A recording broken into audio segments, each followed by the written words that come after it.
Assalamualaikum warahmatullahi wabarakatuh. Alhamdulillahirabbil alamin, para sahabat pecinta wali yang dirahmati Allah. Di video kali ini saya akan berziarah ke makamnya Raden Patah yang berada di Demak. Raden Patah merupakan pendiri kerajaan Islam pertama di Jawa, Kesultanan Demak Bintoro, dengan gelar Sultan Alam Akbar Al-Patah. Keturunan langsung Raja Majapahit Prabu Brawijaya V, ia sangat berperan dalam perkembangan dan penyebaran agama Islam di Demak.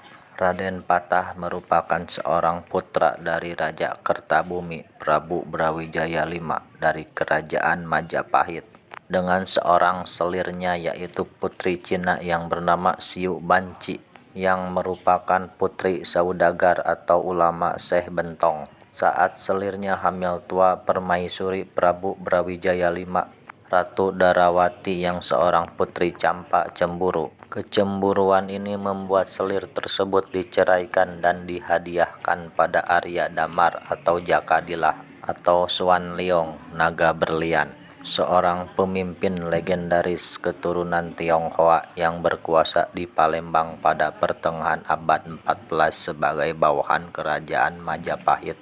Siu Banci akhirnya dinikahi oleh Arya Damar hingga melahirkan Raden Patah di Palembang. Dari Siu Banci dan Arya Damar, Raden Patah memiliki adik tiri bernama Raden Kusen. Raden Patah dikenal dengan nama Pangeran Jimbun. Di komunitas Cina, nama Raden Patah dikenal dengan Jin Bun. Arya Damar diketahui telah masuk Islam, sehingga Raden Patah lahir dan dibesarkan di lingkungan keraton Palembang dan dididik secara Islam. Dalam asuhan Arya Damar, Raden Patah tumbuh menjadi pemeluk Islam yang kuat. Saat berusia 20 tahun, Raden Patah berlayar ke Gresik untuk menemui ayah kandungnya, Prabu Brawijaya V. Namun ia berguru terlebih dahulu pada Raden Rahmat atau yang dikenal dengan Sunan Ampel, yang terletak di Ampel Dentak, Surabaya. Setelah menemui ayahnya Prabu Brawijaya V, ia kemudian dihadiahi sebidang tanah hutan di Bintoro, Kudus. Saat berguru dengan Sunan Ampel,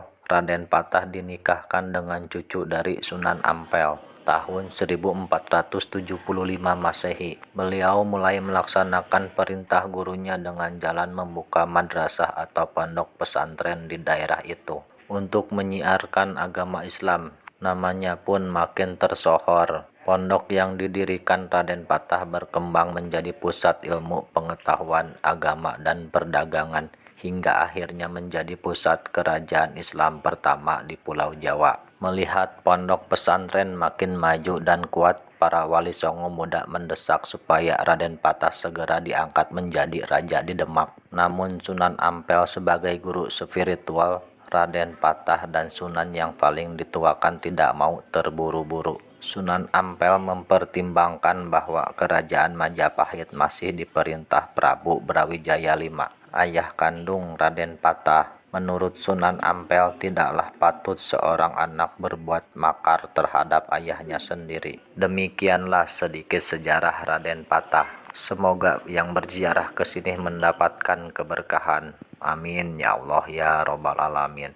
Wassalamualaikum warahmatullahi wabarakatuh.